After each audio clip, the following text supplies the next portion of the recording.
Hello, hello, everybody. Welcome back to Reality Realness with 3 S's. I'm your host here, Chantele Francis, here with my lovely co-host, Tanya. How are you doing today, Tanya?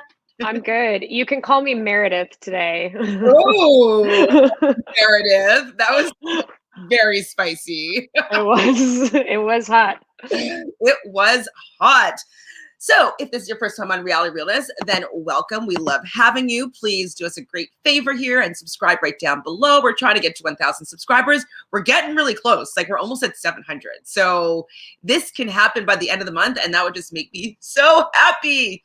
So, please help us out here and then join us in the comments because we love talking to you guys, especially about the main event for today, which is The Bachelor episode 6. Tanya, overall thoughts of this episode? This was not my favorite episode. One of my least favorite episodes this season, I would like to say. Um, it it felt insulting to my intelligence, to be honest with you. I feel like this was really ridiculous in terms of some of the events that happened, and I didn't enjoy it as an overall episode. Not my fave. Agreed. Not my fave. And I guess we could just get right into why. First, we have Tamika here. Hi, Tamika. And Dino. Hello, hello. Hey, And Natalie is here too with some tea. Natalie says that she saw online that Heather said Hannah Brown had a part of her being there. So we start off this episode with, they went back to this new old format of having like a little clip from later on in the episode at the beginning, I guess a teaser, of Heather driving up in a white minivan to the Nemacolin estate and asking for Chris Harrison. So we already been teased. We know that she's coming. What did you think of that beginning scene here? I cannot deal with how this was portrayed. I'm hearing talks online that people really think that she just showed up there. Are you kidding me? Like, from the security footage, which could potentially have been an actor, to Chris Harrison's terrible acting of like, what are you doing here, Heather? Like, so obvious, to her full makeup, hairdo, like this ridiculous vehicle. All of it felt really, really, really staged to Mm-hmm. me personally. But even if it wasn't staged, why are you coming to the show right now? Like, it's been 6 weeks. Like, Mm-hmm. after everything, like, do we really even need this to happen? I don't think so. No. I totally agree, especially with the bad acting. And okay, so I was listening to Chris Harrison. I don't remember what it was on, but he said that Hannah suggested, that Heather goes and meets Matt. And Heather called up the producers and was like, I really want to come on the show. I want to meet Matt. And apparently it was a no, this is not possible. No, you can't do it. And she was shut down many times. And apparently she did show up kind of unannounced. And Chris Harrison was like, we told her not to come, that she wasn't going to be on the show. And so she shows up apparently. And this is when the bad acting was happening, that he has to go and like go up the hill and discuss with the powers that be, as if Chris Harrison didn't know she was showing up. I know.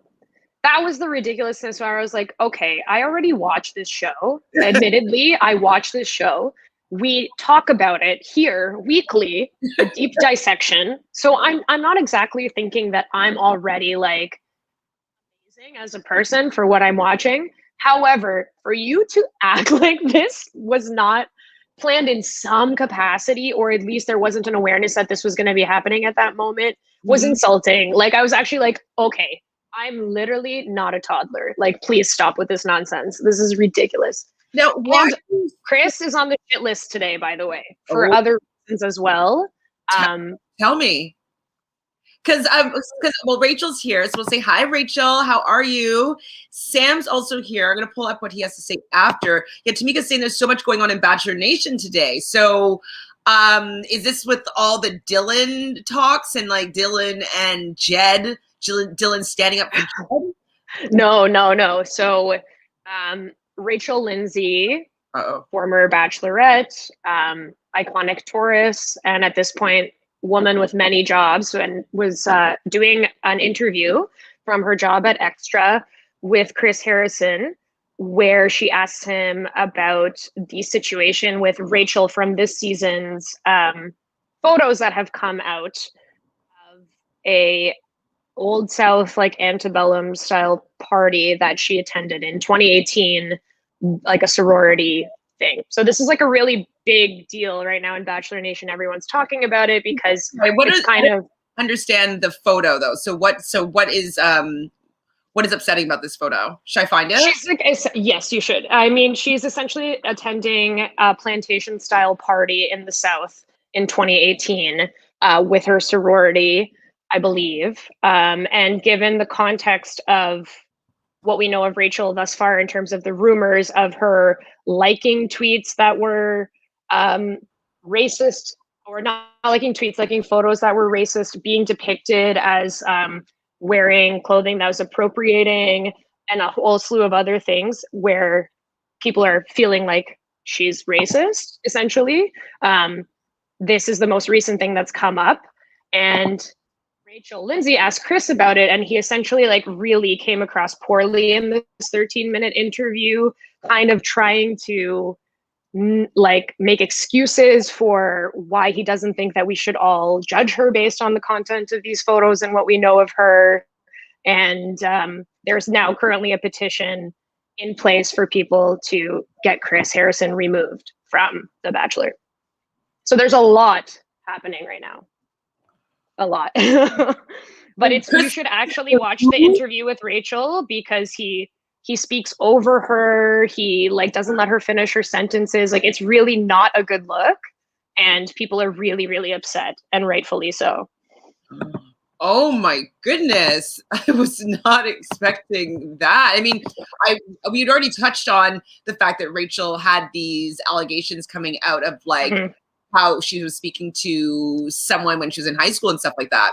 But okay, so this is interesting. Okay, so Kappa Alpha has been criticized as racist due to its embrace of the Confederate General Robert E. Lee as its spiritual leader. The Southern fraternity throws their annual bash during Old South Week, a popular event that previously been held on plantations and used Confederate flags for decoration.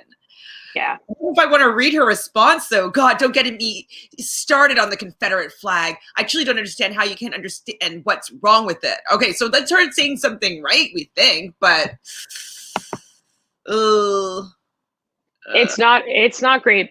Like this is really like the Chris thing, though. It's like there's also been conversation about Chris Harrison, like kind of, you know, people questioning like where he really stands on a lot of issues because he doesn't speak in a way that supports a lot of progressive movements that are happening, or just like from a place where he's not constantly defending shitty behavior. So for him to essentially like do everything you're not supposed to do in a conversation of this nature and kind of act like, in his words, like people are acting like the woke police for calling into question these images, making it seem like these images came out so long ago when they really came out in 2018. Like the way that he represented himself, I feel in this interview is not good. And it's starting to catch on. I don't know that he'll ever actually be removed from his job, which I think is part of the issue too. But it's messed up, and Rachel, like once again having to kind of like have these conversations, it's ridiculous. Like, but she really held her own, and she tried to, you know, speak with as much clarity as she could and call out the things that he was saying that weren't right, but he just kept in a roundabout way basically saying, oh, we can't just judge her based on these things, when this girl hasn't come out to say anything about these allegations in defense of herself. Like, there's a lot of questions I have about all of this. And it's like, I don't know if she ends up winning, if she does end up being the one that he picks, like it's going to be another Garrett situation where we knew this from the get-go. And here we are, you know? Oh boy. Mm-hmm. Somebody says, hey, Bachelor ABC, why were you so quick to cast a Black Bachelor in the height of the Black Lives Matter protests, but are dead silent right now about your super effing racist runner Rachel? Another ass. And this is very problematic, obviously, because Mm-hmm. they're supposed to, if they're using this as an opportunity, as a teaching moment to show inclusion, to have like, you know, the voice of a new voice and bring in a new audience, you're going to have to tackle racial issues well, because you Yes. have an audience of people that look like Matt that are watching your every movement. And the fact that he doesn't have anything good to say is really bad. But it just reminds me of when Mike was in the runnings, or like people wanted Mike to be the Bachelor, the first Black Bachelor. And I thought he would have been great. And personally, I thought he would have been better than Matt James has been so Mm-hmm. far, just because he has a better personality, in my opinion. I find him more attractive, and he's already kind of involved in the franchise, so he kind of would know how to kind of act a little bit more. So I was really, really like, oh, I would love to see Mike as the Bachelor. And I heard, could be wrong, but the reason why it wasn't him is that he really wanted to have a lot of diversity in the selection of women that he would be choosing from. He didn't want it just to be 2 or 3 Black women and maybe Yeah. one Asian woman, and then the rest be like, you know, just different hair colors. And so Right. if they had, you know, used that moment and then decide to have him as the Black Bachelor and then start bringing this thing in, they would have been a little bit more well-versed into understanding how to tackle these issues instead of silencing Rachel, because they just always just want to silence her and think that she's causing trouble when, you know, Hannah Brown is saying the N-word on her Instagram stories to her millions and millions of followers. So this is a big problem. Mm-hmm. And it's just interesting, like there's this double standard to it as well, where why is society, or at large, but like a great portion of people willing to backpedal in defense of someone's bad actions, like Rachel's or Garrett's, or all of these people who we knew that this stuff came out about, it wasn't cool. And in the case of Garrett, as a great example, was just who he was, and that was called out from the get-go. When you know that if this was a Black person in that position, or any person of color in this position, they would not be granted that grace, and people would not, they'd be looking for reasons to have an issue with them. So the fact that this is even like a take that Chris is giving, and this is even a perspective that's coming out of this, is ridiculous, like honestly. And you're talking about like furthering the conversation on the show. You've had like 2 Black leads, like then you can't have that be what you're saying you're about and how you're evolving, and then also like not say that this is wrong, because you're not practicing what you preach at all, obviously. Like it's not cool. For me, it just screams that Chris Harrison may share similar views Yep. to Rachel or Garrett, or you know what I mean. 100%. Not that I didn't think that he did before, but it's like, oh well, like if we're gonna say that she's racist, then you might have to say that I'm racist as well. And I think that he's Exactly. they're gonna turn Yeah. saying that he's racist, which right now that would be probably one of the better words to describe him. Bad actor and not for the people, we'll say. No. Tamika says Rachel needs to drop them at this point. They don't deserve her, or how Chris talked to her about the racial issues was disgusting. Like for an audience member to say that how he treated a woman that was interviewing him, who used to be the lead of the show, who's a Black woman, and say it's disgusting, that's not right. He's gonna No. get a lot of heck. It's just like, yeah, it's Rachel should not be shouldering, Rachel Lindsay should not be shouldering the burden of having to have all of these conversations, simply because she's a very articulate woman who also is the first Black bachelorette. And I feel like they use her to like talk about things, and yet so much emotional labor is placed on her, like to do this work, it's not okay. I know she could say no, but the point is she also feels like she wants to be able to contribute to the conversation evolving. Mm-hmm. And what I'm seeing Tamika say here too is just like, yeah, she should actually just like be done with it at this point, because she doesn't deserve to be constantly having to be the voice of all of these conversations and shouldering that burden herself. It's too much for one person. 100%. So Tamika's saying that Rachel mentioned on Twitter that she will not be in Bachelor Nation for long. She may be under contract still, not sure, or may have some sort of agreements. But I think this is where the issue is with Rachel, is that she probably, when she said yes to being the Bachelorette, she probably realized that it was a really important role for her to have, being a woman, a full Black woman, you know, not half Black, half white, full Black, living in a Black community, mostly dating men of color, and, you know, coming on this show, people are definitely going to be looking at her as being the voice of Black Bachelor Nation. And so I feel for her for sure, because it's very tiring to always have to explain somebody to just pick up a book and like do a little bit of research and have a little bit of critical thinking here. You know, when the Black Lives Matter movement was happening, and a lot of people who are not necessarily my friends anymore would come to me and being like, so what can I do?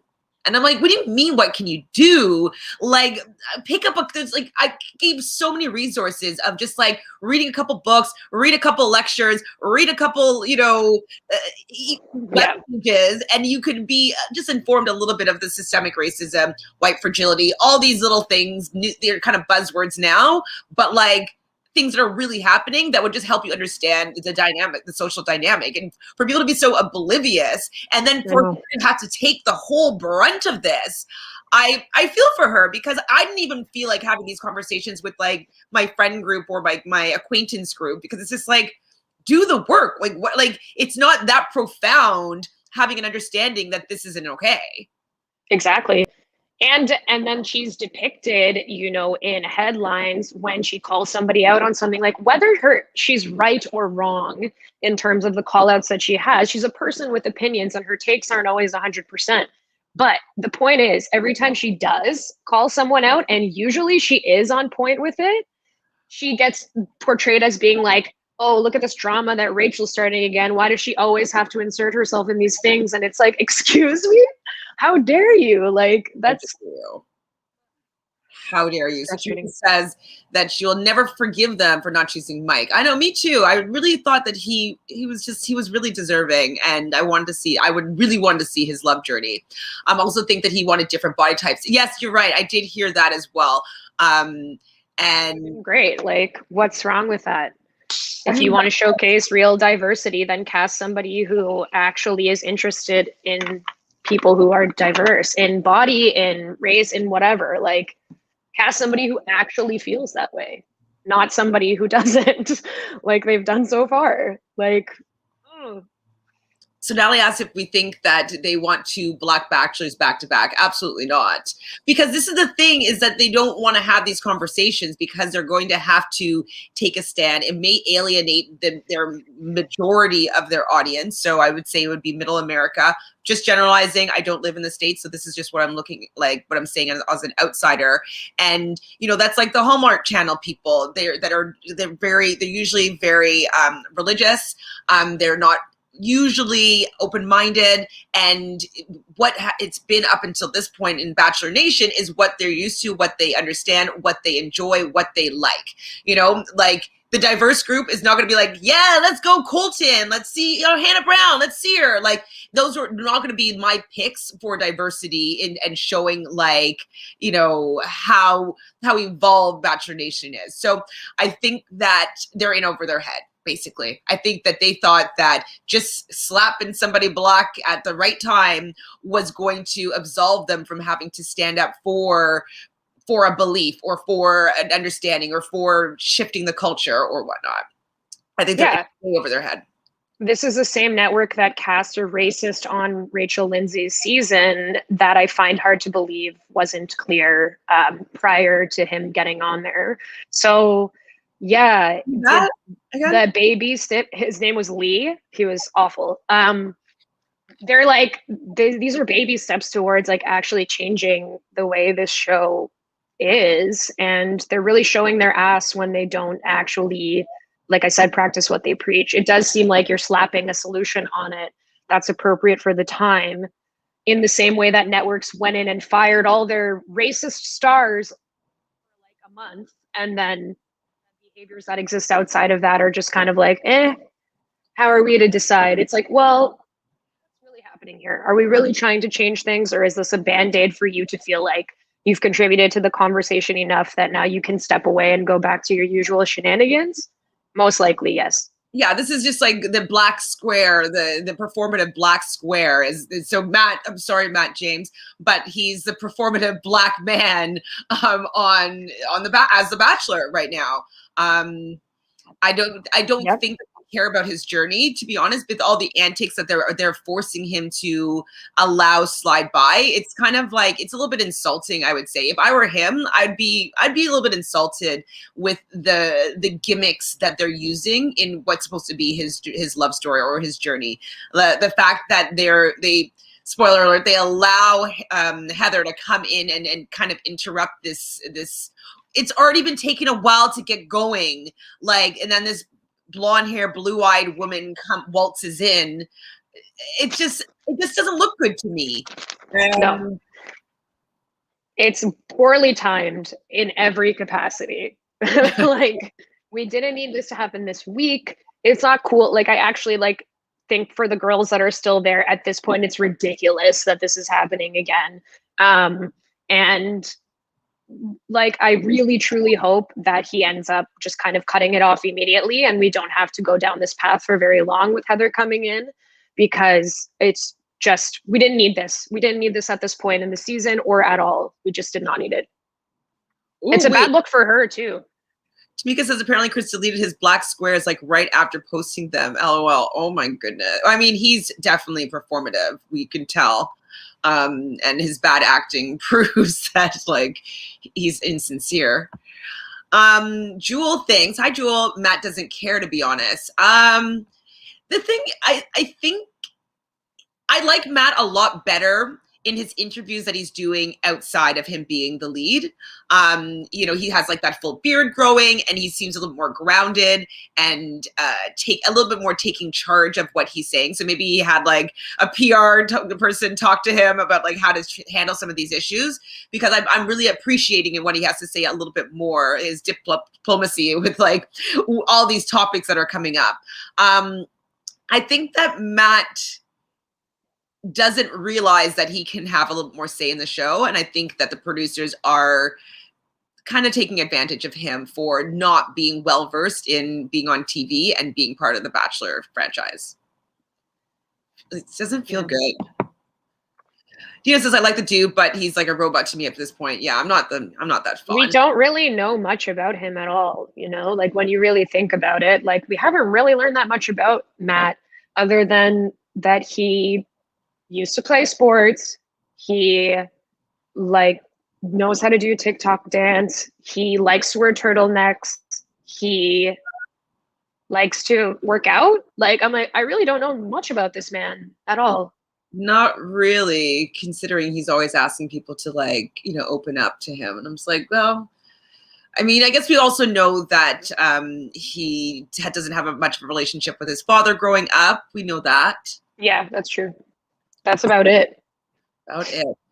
Data says, I wish that they would send Chelsea home already, because it's obvious that he's not into her like that. But I guess they need the black viewers to watch at this point. It's pandering. Oh my God. Yes, it is so much pandering. I really like Chelsea, and we'll probably talk about more about her a little bit later on, but she needs to get out for sure, because it's not going to go her way. There's no way.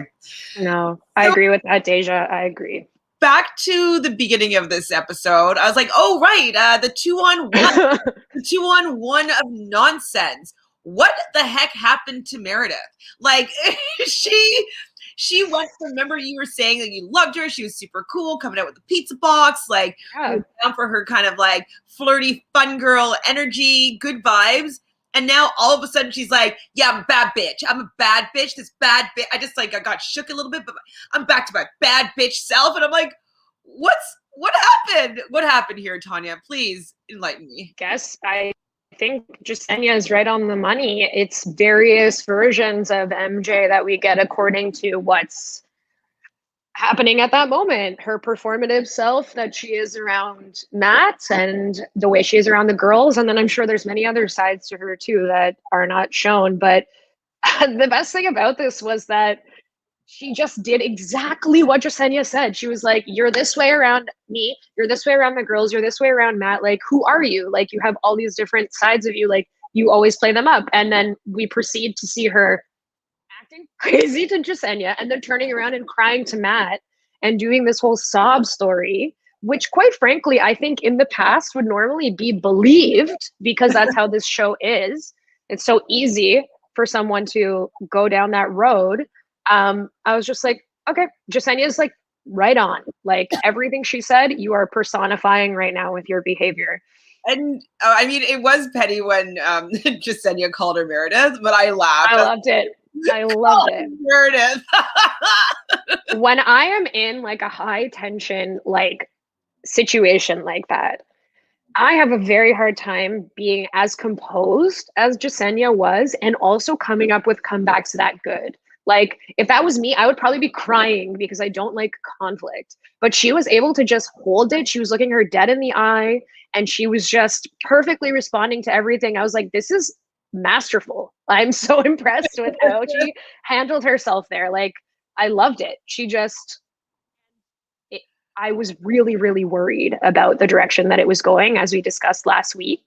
But I'm so glad that it didn't go the way that I thought. I'm like so happy. I was kind of annoyed though. I'm sorry, Matt. But like when he shows up, he's kind of just like exasperated and is like, okay, I'll talk to you, Jasenia. Like he too seems like he's putting on an act of some sort. Like that's really not how I would think my future husband would act in this situation. Like, why would it be like, wouldn't he just like walk in and be like, what's going on? You know what I mean? Like, I don't know why he's exasperated. It's like, you don't care about these women that much for you to be like, oh God, I know, Jasenia, can I talk to you? Like, I don't know. It's really phony to me. I don't think he cares that much at all. Tamika doesn't think that Matt is ready to be in a relationship. I don't think so either. It doesn't feel I don't think so. He says, I don't care who he chooses. We know more about the women. Yes, than him. Absolutely. I'm more invested in the women's journey. Me too. Like, I definitely feel more for the women. It's also shocking because I'm like, are you really that into him? But like, if they are, I'm interested in seeing them express themselves, but he doesn't offer anything for me, really. He's not going to get married to whoever he chooses anyways, like, obviously. So like, I don't think so. I don't think so no. at all. So Matt speaks to Jasenia, and I just found her, as you said, like very impressive. Like she was calm, she was clear, and but she did say that she feels with MJ that things come from a place of malice, which maybe before I wouldn't have seen, but now I see. I agree with the Jasenia, and I think the way that she says it. It doesn't come off in a way where it looks like she's just trying to, get Meredith in trouble or get MJ in trouble. Like, I think that she seemed to be sincere, and I appreciate it. And I was just saying that she's so cute. I was like, you're so cute, Tanya. She is. Honestly, I just glad that she stuck to what she believed to be true of MJ and didn't soften that information or back down from the conviction that she felt in saying that to Matt out of fear that Matt would like let her go if she did that. Like, she still stuck with the point, and that's what I really appreciated about it. I'm glad that he didn't make the same mistake that he did with Marilyn here, because honestly, often, like, I feel like white women's tears are believed over other people's tears, and that normally that situation would have played out a lot differently. So I was glad to see diversion from the usual script of how these things go. You're worried. I was worried he was going to keep her, and especially because he kept saying how much he liked her. Yeah. So we see him and MJ have their moment together, and she's crying, and the confession of like, oh, I had a weak bitch moment, but I'm and I'm just like, what? Okay, so fine, you had a weak bitch moment because you're being called out for being a shitty person. Anyway, so he comes back in, and okay, I can't stand though. He always is putting his hands on people's thighs and knees, and like, what? He's always walking them out, like holding like their hip or like the side, like when he's walking with the women, he's always like around them and then holding their hip. And I'm like, Matt, like, do you think, what is this? The paparazzis outside? Like, what kind of walk? Like, is this how people walk with like girls that they're dating, like with the arm around that way? It just is odd to me. I don't know why, but he does it with every single person. Maybe because they're like just walk around, and like he just doesn't know what to do. Like he just Weird. I don't know, but I need to find you. I took a video of one of the moments. It's later on, but hold on, let me find it. It's so annoying, his hand positioning that he always does. Okay, hold on. He's killing me. Ugh. Okay, hold on.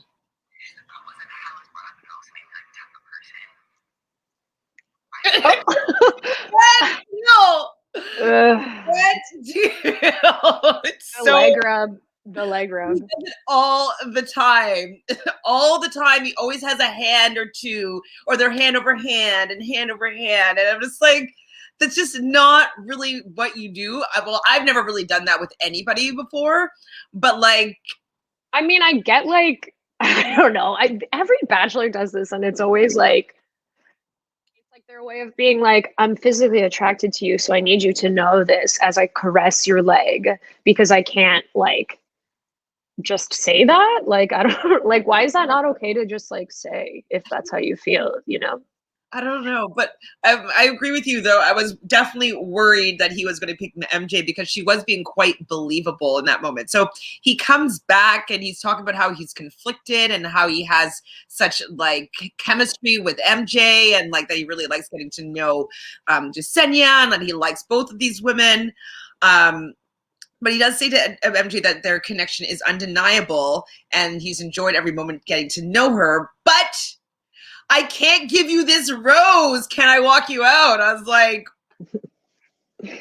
Did you think that he was going to also walk out Jasenia? Because they didn't show the moment after, which I thought was a little bit strange.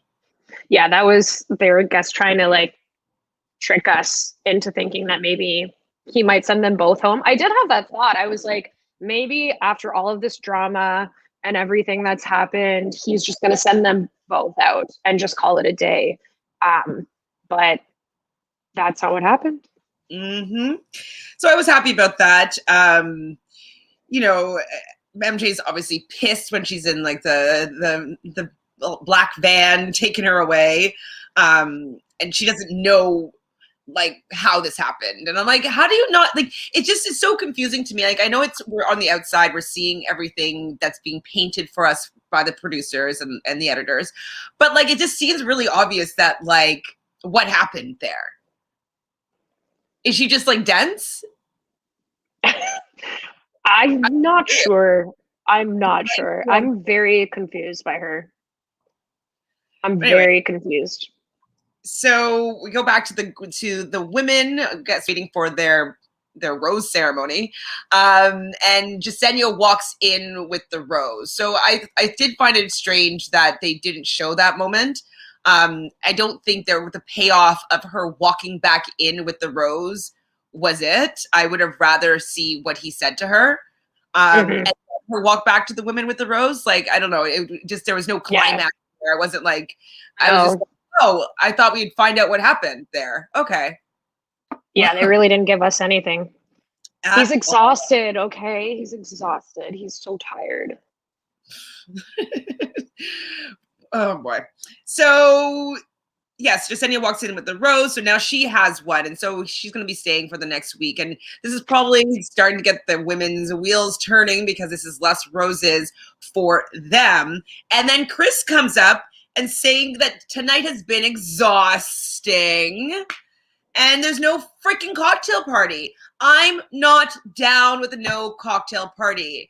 I don't care about his one-on-one moments, like on these dates or these group dates. I don't care. Like, I want to see the cocktail party, and I want to see his connections with the women in not in the date scenarios. I Um, agree. why do you think that they're doing like? Well, I know it's the producers, but why? How is he so exhausted? I know. It's like there are certain things that just happen when you're the Bachelor that are staples of the show. One of which is a cocktail party. And I get that you're exhausted, but like that's what you're hired to do, man. Like it's not un it's not uncommon for bachelors or bachelorettes to call off certain parties. So like this is par for the course in terms of the franchise. But I was just like, Matt's been off since last episode, which I said his energy has been weird. Get the guy a coffee or like something. Like he's looking tired and drained. And like, let's move on. I was like very surprised that after that he wasn't able to have the like maybe it's also the way this whole like last two episodes has been unfolding in order that I'm like kind of confused about where we're coming out of. Like maybe he's so tired from all the drama the day before and all of that stuff, and then that's carrying into this day, and then there's more drama, or like I'm not sure. I'm not sure what's happening. But I wanted the cocktail party. I wanted the cocktail party. And I don't think, producers, if you're listening, that the payoff is good for the women being upset that they don't get a chance to spend time with the Bachelor. Like, they are not being paid to be there. They're putting their lives on hold for the potential of a relationship with this particular man. They're not allowed to have any communication with their friends, family, work, whatever. And then the only thing that they're there to do is spend time with this person, and you keep on taking that away. It just seems, I would be like, fuck this. I'm out. I don't care about this guy. Like, this is a waste of my time if I'm there for love. And I think the reason why most people just don't say that is because, you know, they might get a following after, and it could be good for their career, or go on Bachelor in Paradise, whatever. But like, I would be, if I was there looking for love, I'd be out of there in a second, being like, yeah, this isn't for me. Where I don't get time with you, I don't feel like you anyways, I'm out. There's my excuses. So Jasenia apologizes to the group for taking time away with what the situation she had with MJ. And then Serena C decides to pipe up and addresses Katie, blaming Katie for the fact that there's no rose ceremony or cocktail party, for her bringing up the drama with the toxicity in the house, etc. So I've liked Serena C up until this point. I didn't particularly like how she addressed Katie, but I don't disagree necessarily. What did you think about this situation? I felt like it kind of came out of nowhere. Serena C, like she was just like, it seemed very like maybe it's just the way that it was edited, but even her like asking Katie about that seemed to be so like weird. But the problem I have with this, or like with this idea that like Katie's stirring up the drama or constantly involved in the drama, is like on the reverse though. What are you supposed to do when you see something happening that's not okay? Say something about it. I get that she's like coming into all these situations, and I kind of like feel a little bit differently about Katie after this episode, as we'll discuss later, just as this conflict plays out, because there's some layers to it where I'm like, I don't know. But like, I do have a problem with people being like, you're doing this for the drama, when it's like she was witnessing bad behavior and she called it out. She didn't name names to Matt about who did it, and that unfolded as it did. And I do think that that's the right thing to do, especially given how toxic this group of women seems to have become. And it's like Victoria set the precedent for like high level toxicity this entire season that has really carried over. So it's like, I gotta respect the fact that she at least called it out. Does it seem like she is constantly calling it out? Yeah, I think she's at this point like taken on the position of being the person that calls it out, and Yeah. that's how it's played out. Yeah. I guess what bothers me, not taking a stand because I'm usually that person that's like, that's not cool. You know, I'm usually the mouthpiece there. Yeah. But guess what is bothering me about her is it does seem like she's doing it a little bit more than necessary. You know what I mean? Like it's to get them the close-up shot. It's to get the, you know, maybe benefits after the show. And so it's starting to seem like she's doing it a little bit more for the image, or maybe she's getting a lot of praise from the producers and like, okay, you should go and tell them what it is. And so there's something contrived for me about what she's calling out sometimes. I think in the beginning, I think she was it was more honest. And now it just seems a little bit manipulative. But yes, I'm here for women calling out and setting a precedent and a standard. Yeah. We treat each other. So should we talk about the major spoiler that's going on right now? Sure. Which one? Do you care about it? I don't really care. We talked about it before. Okay, guys, spoiler alert for a moment. So if you don't want to hear a potential major spoiler, tune out for like the next 10 minutes and then you can come back in and we'll be spoiler free again. So it is rumored, Reality Steve dropped that Katie indeed is going to be the Bachelorette, that it was announced on the Women's Tell All that was filmed last week. How do you feel about this more likely being a truthful reality? I'm surprised to hear this just because it seems like they're kind of capitalizing on the momentum of her right now in terms of her popularity. I really feel like she's resonating with people because she's, you know, like calling these things out. And she does seem like a very like average person. And I don't mean that as an insult, but just like she dresses like normally, not like she's an influencer. She calls things out. She's not afraid to do that. Like, I think that's like really resonating with people. And I think ABC and co are like, perfect. Let's jump on this right now and just like force this to be the scenario, when I think there's plenty of people that could have that spot that I would personally, I think, be more entertained or interested in. Mm-hmm. It seems like they're like bending over backwards to make this happen right now. And it's strange to me that they're doing that for Katie of all people. But yeah, that's my personal thought. I know the popular opinion is that people want her to be Bachelorette, but I just think haven't even seen how this could play out. There's plenty of candidates there that I think could do something that would give them just as much position to be the Bachelorette that I would like more. Me too. Me too. I think out of most of the women there, she's on the bottom end for me of who I would like to see in that role. To see a whole season be carried by them. So Nelly says, if Katie is a Bachelorette, and if she is, it's because of her popularity right now. Yes, exactly. Yeah. And I think that the producers or editors are kind of carving the story to make her to be this like hero, the speaker of women. Sorry, this is a spoiler, like also for the episode that we saw. I think something that also like makes me feel confused a little bit more is I don't feel like her exit seemed very pre-Bachelorette in terms of, usually when they try and like push for someone to do that, maybe they couldn't like change up how it was edited in time or something. I don't know how that works, but it just didn't feel like a pre-Bachelorette like limo exit to me. Where people are just like, yeah, we need to see her, more of her. She got done wrong. Like, no. It seemed like she was struggling to cry. So I was just like, I don't know. It didn't seem like it was like that impactful as oh, I can see why she's in the running. Right? So Deja says, Deja hopes that Abigail's the new Bachelorette because he obviously is not choosing her since she literally has had time.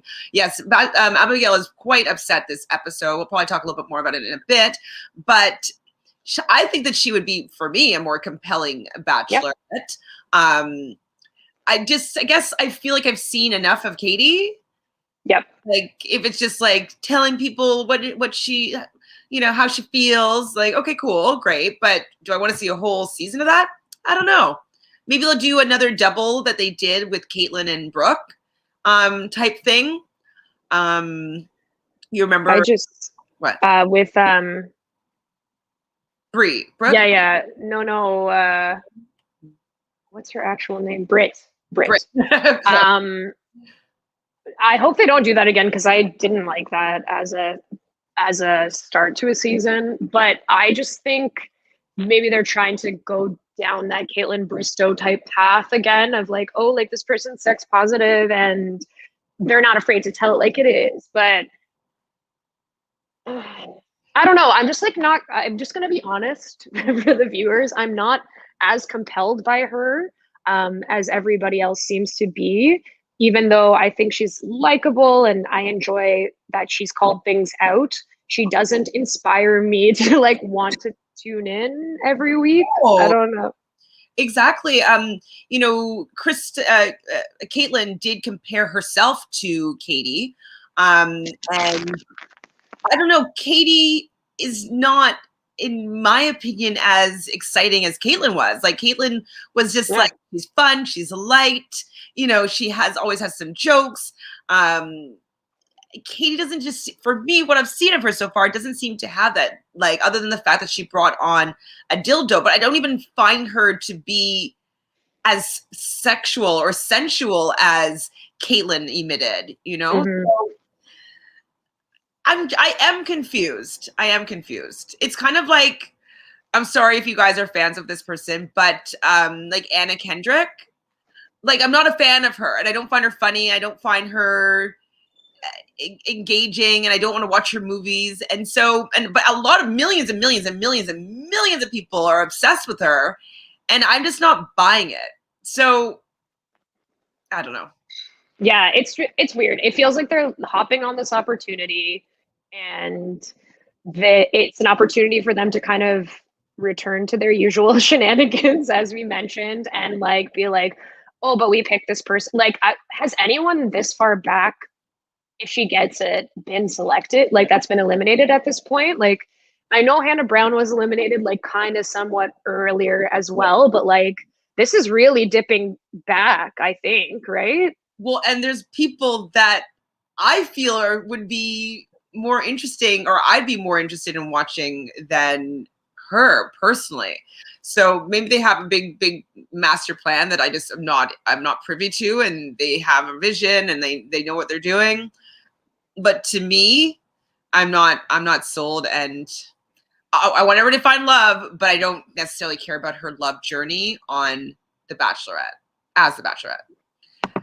So yeah, Dino's agreeing with us. Yeah, how are you going to form a connection with these girls by canceling all these parties? Exactly. Like, I don't know. If I were Matt, I'd be like, no, we're not canceling the party. Like, I really want to talk to these women. Like, I just keep on getting all these hearsay about what's happening in the house. Like, I just want to get to know these women more, and so that I won't be so conflicted. I'll have experienced their personalities a little bit more in scenarios and having people cut in and whatnot. So I wish that he would just put his foot down and be like, hey, I want to interact with these women. They're here. Yeah. I'm the Bachelor right now. I want to meet them. I want to get to know them a little bit better. Especially for the women that stayed because they are still like need that time to potentially like further their relationship. But I do feel like the people that he eliminated, he wouldn't have changed if he spoke to them. But for the girls that were going to stay anyways, that time still would have been useful. So Dino's saying that I was surprised that I like Serena C. She needs to go. He hasn't seen her talk to Matt since her limo entrance. The reason why I like Serena C is that she kind of has like a dry delivery. I think that she always looks really great. I like her outfits are on point. And I just I want to see what her connection is with Matt. Because she keeps on asking, like, or being frustrated that time is being taken away from her. She's never getting an opportunity to hang out and see if they have a vibe. And so I want to see her have the vibe or have a chance to see the vibe because she's been complaining about it so much. So pretty much it's kind of a surface level why I like Serena C. I don't know if I would like her personality after this episode really, but before she was a little bit more dry and a little bit more like, it was more bantery as opposed to kind of mean. So it's kind of shifted a little bit. Chris told Rachel that it wasn't announced till the women tell all in that interview as well. Katie said she hasn't gotten the call. Interesting. Mari said the news is false. Okay, good. So I didn't spoil anything if there's speculation that the rumors are false. We'd already heard these rumors beforehand. Usually Reality Steve is correct, is kind of why, you know, I labeled it as a spoiler. But also Chris lies though. So I can see him also saying like, that was never announced. It's women tell all.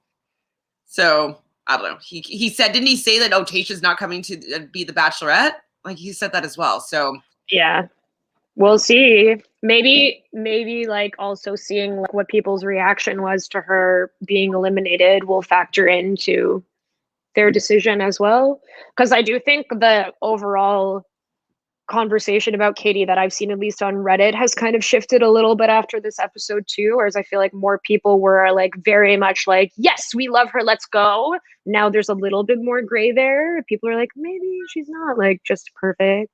So yeah, I think opinions are changing. And I don't believe who's going to be the Bachelorette until they walk through that announcement. That's because true. They could change it last minute. They just switch it out and she wouldn't even know why. Tamika says that they definitely are manipulating the audience for Katie. Yes. And she is not really interested in watching Katie find love, really. Like, I want her to find love, but I don't know if I care to watch her journey. And I also don't know that much about her. I know that she brought up the dildo. I know that she stood up for the women, but I don't know what's her career. Do we know that? Actually, I don't know. It probably says it every time we see her name, and I couldn't even tell you. Like, what should she go to school for? I don't even know her age. I would like to know what her star sign is. That would probably be the most interesting thing that I'd want to know about her. But yeah, like I don't really know that much about her to want to watch her for 3 months at all. The consensus is no one out of the top 5, let alone 10, have named Katie, ended up like 11. So, yeah. That's why I was like, that's weird. It's out of, but I mean, maybe they'll do something different. Who knows? 100%. Deja says, yeah, I feel like Abigail is likable and I want to know more about her. Yes, I do want to know more about her. Like, she has a story. She's beautiful. She's kind. When she's upset about the fact she's not getting time with Matt, it's in a way that doesn't make me annoyed with her. Like, I do feel that she genuinely just really wants to see him, not just for camera time. And yes, exactly. She represents a type of disability that's never really spoken about on network television unless it's in a TV show, like a scripted television show. So oh yeah, I would like to see her. I would like to see, if it doesn't work out, even someone like Michelle, who I really like and think is a huge catch. I would like to see Bree if she's not chosen. I would like to see Abigail. Yes, definitely. Yeah, like there's many people I would like to see. Is this real, Natalie? Katie is a TikTok star? It says that she is a 29-year-old bank marketing manager. Okay. Where does she live? I'm not sure about that. I'll be right back. I'm just grabbing my charger because my computer is dying. No problem. Deja is excited for Paradise and the messy drama. I'm wondering when they're going to do Paradise, though, because are they just going to wait until the summer and then they have like two years of The Bachelor and The Bachelorette to go through before they get their picks for Paradise? But I definitely am excited to see that. Natalie, if you can do me a favor, can you pull up her TikTok for me and just send me the link? If you can post it here, I will pull it up and take a little peek at it. I want to see her TikTok star. Katie is edgy? I don't think she's edgy. I mean, for Bachelor Nation, maybe. I mean, I know where you're going here, Deja. Like, I think Krista Bristol was more edgy, in my opinion, because she was a little more crass and in a humorous way. I don't know. I guess I'm just not vibing with Katie. Katie's funny on social media. Okay, if she's funny on social media, if she has a following on social media and I'm just not aware of it, maybe her personality comes through a little bit more to people that are fans of hers, and so maybe they've seen her in a different light. But what I've seen on the show in these last 6 weeks does not warrant for me to be the lead. But I will take a look at her TikToks and see what's going on. So Matt apologizes for canceling the cocktail party. It's like, don't apologize. Just don't cancel it, Matt. Just don't. And so the people already having roses are Jasenia, Abigail, Kit, Rachel, but 3 are still going home. So the 3 that ended up going home, I was quite surprised by Brittany. So Brittany home, considering she had all that drama around her. Like, it's not good that she had her character be put in question, and she might have some negative backlash from that. She might be able to pivot that and do well for herself with that, being like, we're going to stand up for women, whatever. She can do something with it. Maggie and Ryan, who was in tears. She was out of sorts for Matt James. Why? Yeah, I'm not sure. That was very over the top, and she probably should be eliminated if that's how she's feeling, because she's not going to be able to continue if that's already the vibe when she's barely talked to this guy. I'm really upset about Maggie and Brittany eliminations for 2 different reasons. One is this, just they did not show Maggie in any way where we got to know her, and it feels like they just wanted to show her to be like, hey, look, this is this woman that's Ethiopian that we've cast, oh, how lovely, and then literally never feature her again. And when you do feature her, it's trolley jokes like her in the boat or her watching Matt dance, which I loved as a scene, but that's literally the most we've seen of her throughout the entire series. So that sucks. I would have loved to have gotten to know more about her and to see more of her personality and not just have it be jokey lols about her. And then for Brittany, they just used and abused her there. That's so rude. They literally spun an entire drama around her being there. And then all of that happened, which is so traumatic as an experience to go through. And then to just be put out to dry like that really left a bad taste in my mouth. Because I'm like, Ryan, you just got there. Hello. It's just true though. I didn't understand why Ryan was so upset. Brittany, I would be pretty irritated that most of her time and experience was defending herself over these claims that Anna was making about her. And she didn't really get a chance to get to know him better. She kissed him a couple times. They had a couple chats. They talked about that situation a couple times.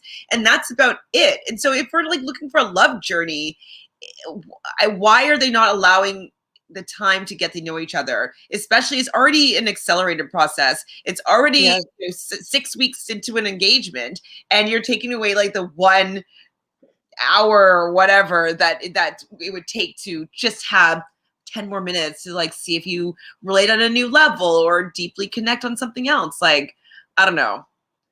I would be pissed if I was Ryan, but I would not be crying at all. No, Ryan, Ryan, girl, just be thankful that you've been eliminated now, because it would be a much rougher ride for you the rest of the way. Okay, Tamika is calling them out. Maggie has an amazing story, and I have a theory why they didn't show much of her, and it's basically racism. And I agree. Yeah, I definitely agree. Or selective representation. They have all these beautiful women of color on our screen. This is the most I've ever witnessed them having on The Bachelor. And they are getting featured the least when there are more women of color on that show right now than and every other person is getting more camera time. And if I had to spend any time hearing, Victoria's woes of her feeling like she didn't want to look fat in a dress, I would much rather spend that time hearing anything about Maggie's story, hearing anything about any of these people who we barely got to see things from when so much time was wasted. Remember Sarah? An entire episode was starring Sarah. Starring her. We didn't get anything from this. So you can't just be yeah, look at these great women we have, and then give us nothing from some of the people who we most want to get to know. What? Ugh. I do like Kit, actually. Considering she's so young, Kit does have a dry personality. I like it so far, and I think that she was able to kind of get carried away in the mean girlness a little bit, but she's also very young, and I feel like she's kind of bounced back in a way that okay, I can give Kit another chance. So I like Kit. Okay, Dino says, I don't want him to send Bree. I just want him to send Bree, Serena P, and Piper home soon because they are favorites, and I think that they deserve better than Matt. And I don't see him picking any of those three, so save them the pain. I agree. I think that him and Bree have a really nice relationship. I don't think that she's going home, though. I feel like she gets to Final Four. Serena P, I don't think is going to maybe Final Six, maybe, but I don't think she's going to get to hometowns. Piper, maybe. But he's not going to pick them to win, I don't think. I do feel with the fact that they started the season with that I might choose a person that you don't want me to choose, that I think that was inserted in after the fact when they're like, oh, you're choosing a white woman. Okay. Maybe they did do their research and they know that this is going to come out, and maybe they want it to come out as part of like their negative publicity is good publicity too. And so they're like, okay, well, let's get ahead of the story and have Matt come in and discuss like not choosing who you think I'm going to choose. But I think he's going to choose Rachel now. I think it's very possible that he's going to choose Rachel. It seems to me like that's who he likes the most in terms of the way he reacts when he's around her. It'll be interesting to see because we did dissect that moment when that was talked about at the start of the season, and we were kind of trying to like look at it from both angles to also kind of give him the benefit of the doubt, to just be like, he's airing out that no matter what, people will be disappointed. But then there is, of course, obviously the way that everyone is kind of thinking that it may be predictive of what the result is going to be, and it's more of a disclaimer type thing. So it will be interesting to see if at the end of this, like, who his top four is, what that looks like, and if he does end up picking Rachel out of so many people that he still has here. That's going to be tough for everyone to digest, I think. Especially because, say the top four is Rachel, Bree, Michelle, and Piper. Right. Is Rachel. That's not a good look, I don't think. Okay, so Tamika's still not going to be well received. Has a thought about Maggie here. So she has a very thick accent, and they didn't want to have their majority white audience complain about it. I can see that definitely being a possibility. I don't find her accent thick, but I have a good ear, so I can usually hear accents or hear what people saying usually pretty clearly. I don't really notice her having a thick accent. Do you? I mean, she has an accent, but I think to Tamika's previous point, it's like they want to show that they have, this woman from Ethiopia on the show and focus on like showing that representation and like, hey, remember we said we were going to like showcase different people and move in a more diverse direction, but then imbue her with no personality or give us anything further than that. It is pretty racist seeming to me. Like, what's the reasoning? We have lots of people on the show that are given a lot of time. There's no reason why they couldn't have actually given us more of Maggie specifically. They just wanted, I think, to kind of use it as a prop, which is messed up, to be honest. Well, Matt's a prop, so this is kind of exactly their way of dealing with racism on television. So Deja thinks that he chooses Rachel. I'm not sure why, but it seems strictly physical. I think she's really pretty. And I think he's attracted to her. I don't think she's into him, but I think that you did the doe eyes that she does quite well. And I think that that resonates with him, like her looking at him that way, it connects with him. So Dino thinks the final two are going to be Rachel and Michelle. I can see it at this point. It truly does not deserve Michelle, in my opinion. He's all about it, dating the feelings of two women, Rachel and Michelle. Yeah. It's true. And the way that Michelle, how he does reassure her, it's in a way that I'm like, Michelle's going to keep on falling for him. Like, oh, I want her to get wiser and like not be in this little trap, because I don't think he's going to choose her. So anyways, we just talked about who's going home. Ryan's crying so much. We get the typical cheers to love. I'm just like, I can't even hear the to love cheers anymore. I'm over it. Next day, Chris shows up and he's speaks on behalf of Matt, saying that Matt is supremely confident that his wife is in this room.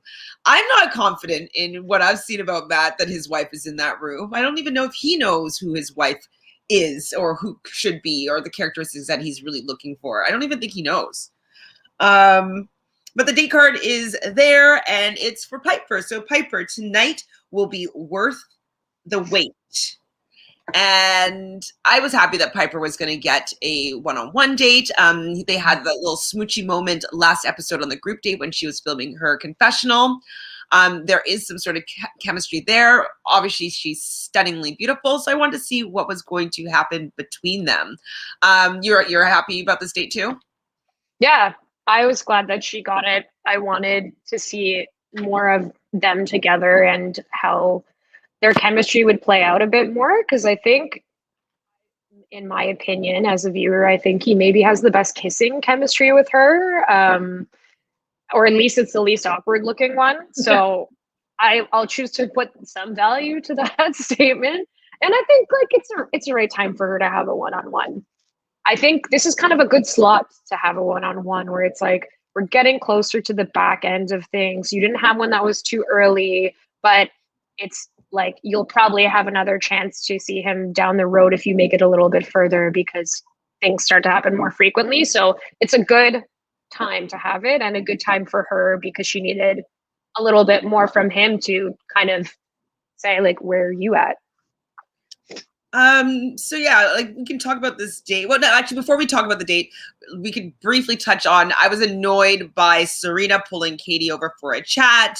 Serena is upset, obviously, that Katie's been taking some time away from her, potentially, finding Matt. And I think that Serena may be expressing some of her frustrations.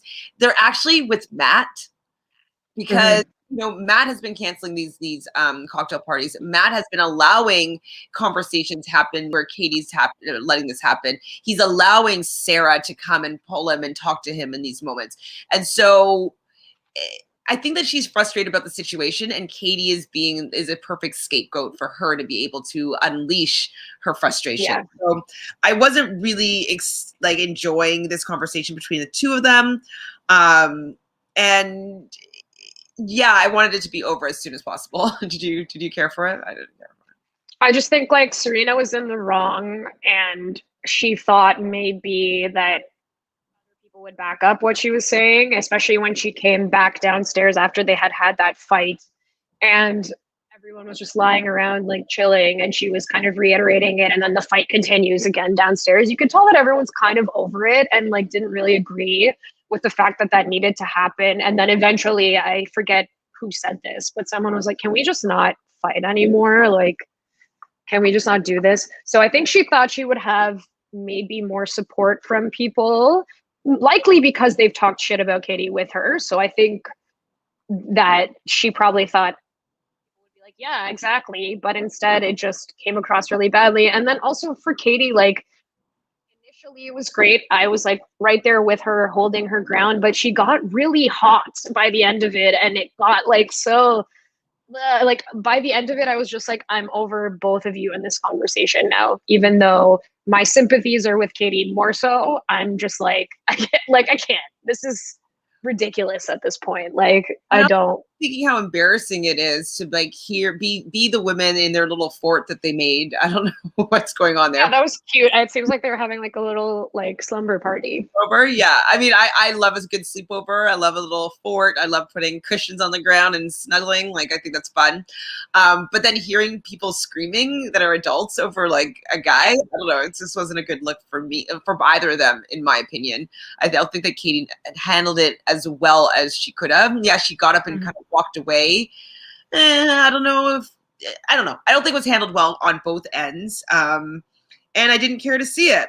So, it's Serena. It was Serena that brings up, I think, to the girl. No, yeah.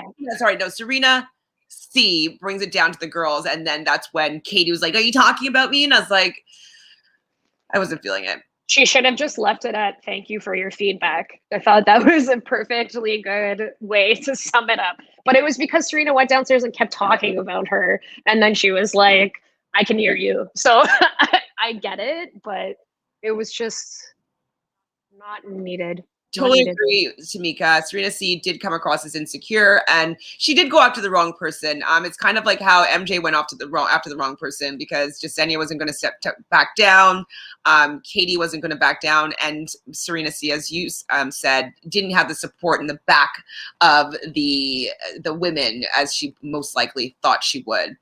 So we can leave that situation. I don't really see Serena C getting a one-on-one date. I feel like she's out next rose ceremony without getting any time. She'll probably get onto Bachelor in Paradise because she's gorgeous and she'll probably have cute swimsuits. And I'm interested in seeing more of her.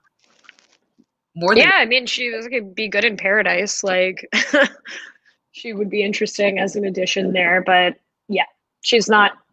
She's not going to be making it that much further in this season, I don't think. No, I don't think so either.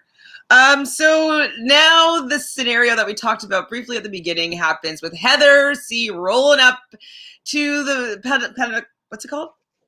Peliculin? Nemacolin. And so Chris even says, "Go back to your motel," and I thought that when he said that, I was like, "That's such a strange thing for him to say." Like, your motel. Do people go to motels often, like as opposed to hotels? I guess because she was driving or she was on the road with her van. Maybe she popped into a motel to stay. But then, secondly, why was she driving herself there? I just like I don't I'm so this has pissed me off so much. Like I can't even tell you. Like I feel so utterly irritated by this entire thing. What no matter which way you slice it. Like it's just not I don't know why they chose to okay, if she actually like is best friends with Hannah Brown and she hasn't met Matt personally, why don't you get your friend to connect you? When Hannah Brown is telling you that she thinks you would be a good match for Matt, and it's when she comes back from quarantining with him, why don't you know, like, where's the connection there? Like, where even a FaceTime, a phone call, like something, like, if that's really how your best friend feels. And furthermore, if it was like you should go on the show to meet him, that is terrible advice to give your best friend. Terrible advice, especially having both been on the show and knowing how this plays out. Why would you suggest that she do that when you personally know this person and you could just make the connection yourself? Because it's not Maybe televised. Oh, for Heather they're go and she goes and puts love on the line for Matt, and maybe depending on how the audience responds, maybe they're hoping that she would become the front runner for the Bachelorette. Maybe that's what Hannah was suggesting for her. Getting jumped by Matt and shamed, and people really championing for her. I don't know, but it seems like it's only for camera time and maybe getting some followers and clout. It doesn't. Yeah, and if she chose to put herself in that position, then she deserves whatever happens, because if she willingly like went into it kind of knowing what was happening, then that's just a bad call on her part, in my opinion. I do want to talk a little bit about the little segments of Heather. First, okay. I need to understand the quarantining situation. Okay, so was she quarantined for 2 weeks and then they're pretending like she wasn't? Or did she show up and she's like quarantining for like 4 days and doing a COVID test every day and then just going into the house? Like, I don't feel safe with how they are handling the COVID situation, even though they were bringing it up. What are your thoughts here? I mean, I thought that they probably were aware that she was coming, or she had connected with producers or whatever happened, that they knew that she would be there. I personally find it hard to believe that anyone can just show up where it's filming without there being something discussed. And maybe it's the cynic in me, but like, these are Bachelor producers. So I believe that they would move forward with something like that, knowing that it will add drama to their show or have even helped initiate that conversation. Who knows? The point is, I just think she I like can't even articulate this. Like I don't understand. Anyways, I think she probably was already quarantining and then they tested her regularly, but they're trying to make it seem like after she arrived, then she started quarantining, which we know wouldn't be 2 weeks, obviously, because then the show would be like done by that point. So we can't wait for her to be there for 2 weeks. And then just tested her frequently enough to allow for that to happen. Like maybe a certain amount of tests so you can be sure that they're not like false positives or false negatives. I don't know. But And I was also surprised she rolled up. She didn't have a mask on to speak to no us. mask. It was just very, all of it was very peculiar. Okay, what did you feel about them needing to place the segment of her putting the empty pizza box on her head and squatting? Unnecessary. Too much to show that she's quirky? What? Why? I found that I would have rather seen anybody that's still in the house have a little segment over this. Yeah, I agree.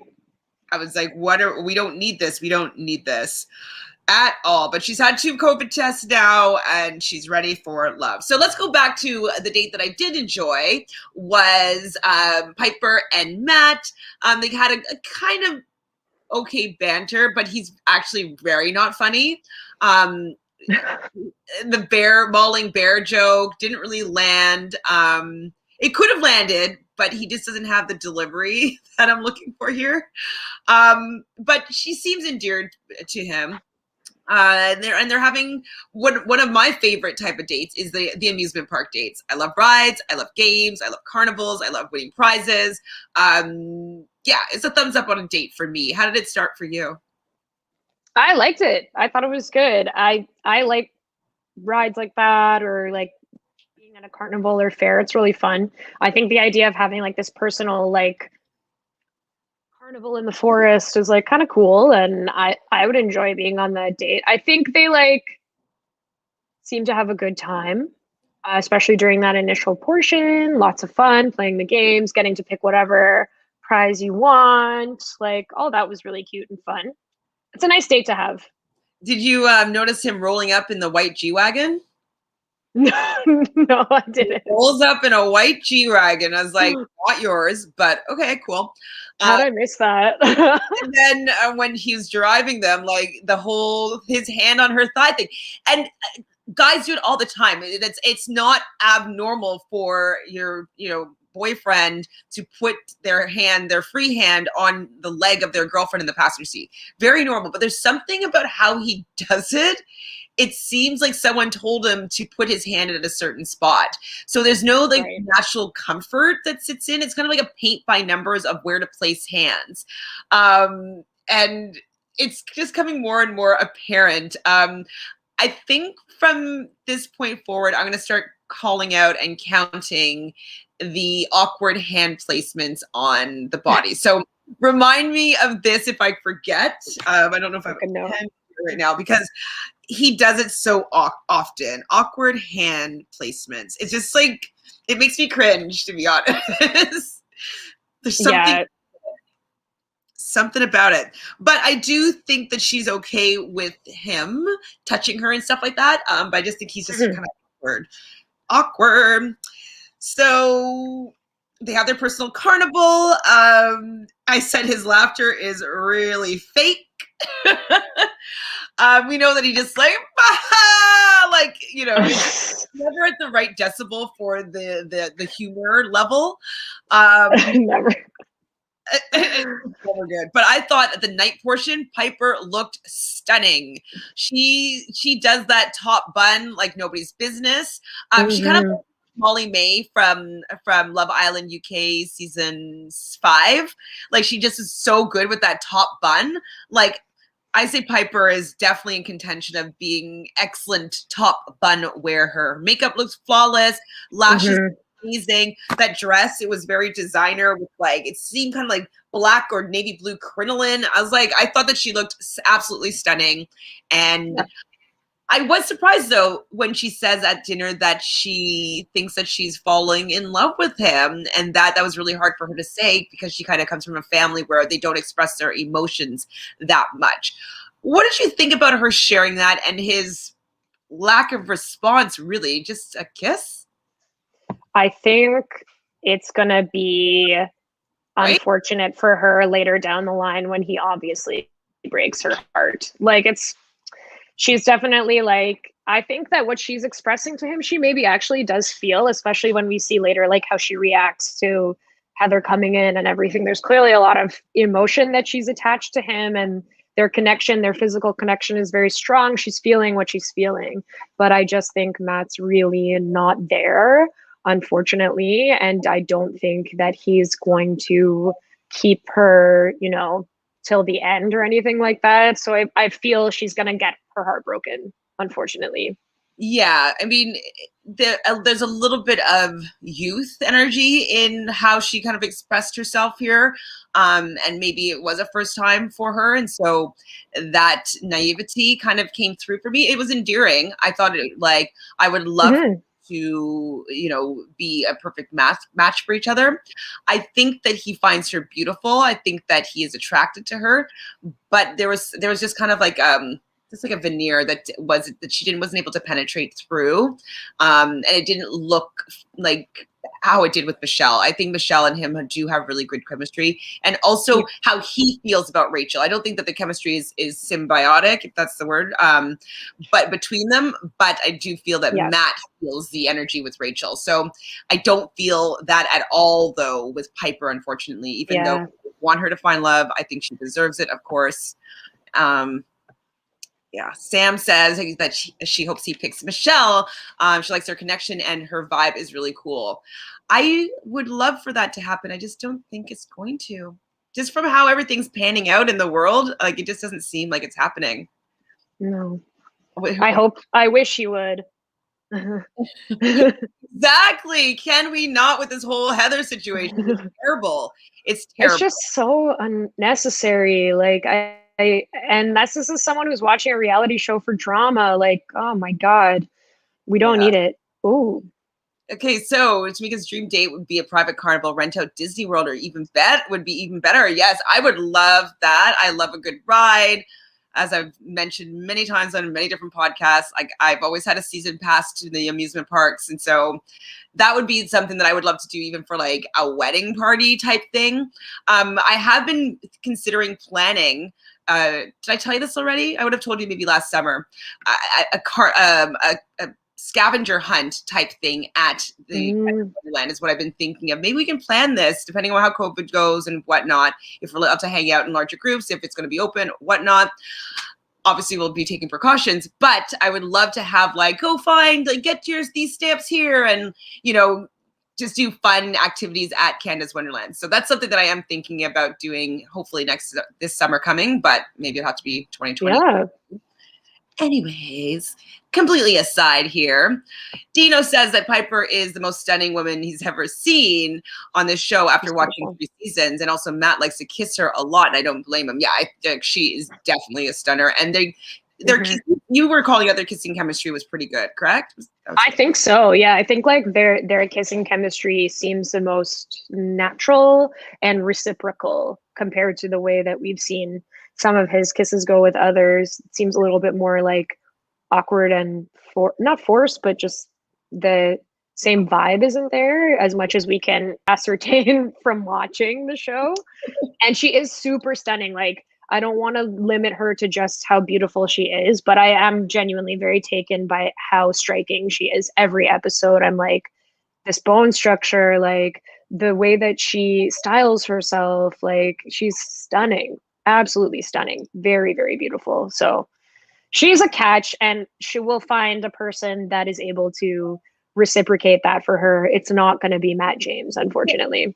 Kind of like, I don't know. I mean, if she's a model, I think one of her careers that they mentioned was that she models. She could probably get like an A-lister. You know what I mean? Like Yeah, she's beautiful, so beautiful. if she has like a little bit of clout coming out of here, and if she goes to Bachelor in Paradise and maybe hooks up with somebody and then just gets a little more popularity, like I could see her being kind of A-lister, which is a step up from Matt. I'm sorry, Matt. Sorry, Matt. So yeah, she's not used to really sharing her feelings or whatnot, but I am happy that she got the rose from him. How happy were you that he had one more surprise? Oh man, this was so funny. I knew it was going to be a concert. I knew it was going to be a concert. And then it just made me laugh so much. I was, I love when they do these where they act like we're supposed to know who the artist is. So you don't know who Temecula Road is. Temecula Road? No, I've never heard of them, unfortunately. Be excited. Rats. Go dance to Temecula Road. I mean, they went for some three-part harmony that I was like, all right, you do you. They all look like influencers. Yes, I don't know what it was. I feel like I kept on seeing like a raindrop on his suit jacket. Did you notice like the water spot on his shoulder? It was over here. Oh no, I didn't notice Yeah, that. what is that? Like, is there a leak in the ceiling? Like, or maybe it was something else. But that's what I thought it was when I saw it. But maybe I'm wrong. So yeah, they're slow dancing. That's it for their segment. Then we come to the group date. Did they show the group date, them getting the group date card?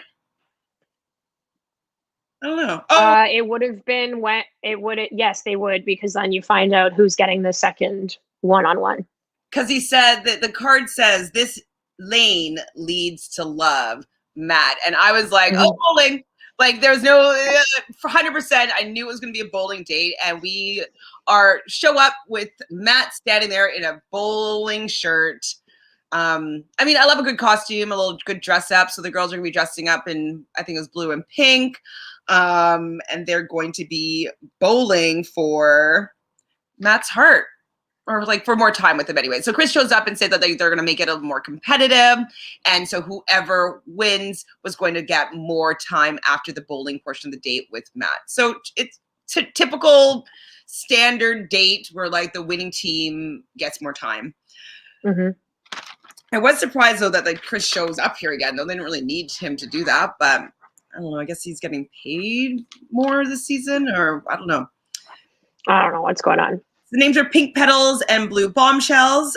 Michelle was really good. Like her, yeah, she just looked kind of badass, like a badass bowler. I was impressed.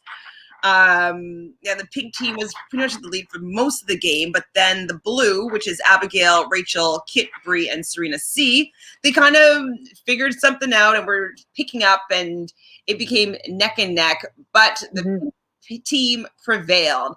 Now, this whole scene reminded me of Crystal and all the antics with Crystal. So I was worried that there was going to be some sort of like angry fight, especially with Serena C about not getting any time or whatnot.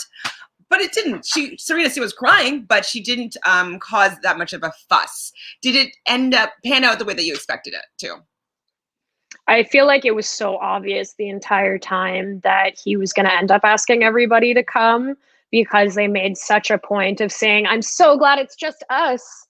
And like, oh, it's unfortunate that we're not going to get this time. Like, even when they lost, he was like, so sorry that you can't come, but you can't.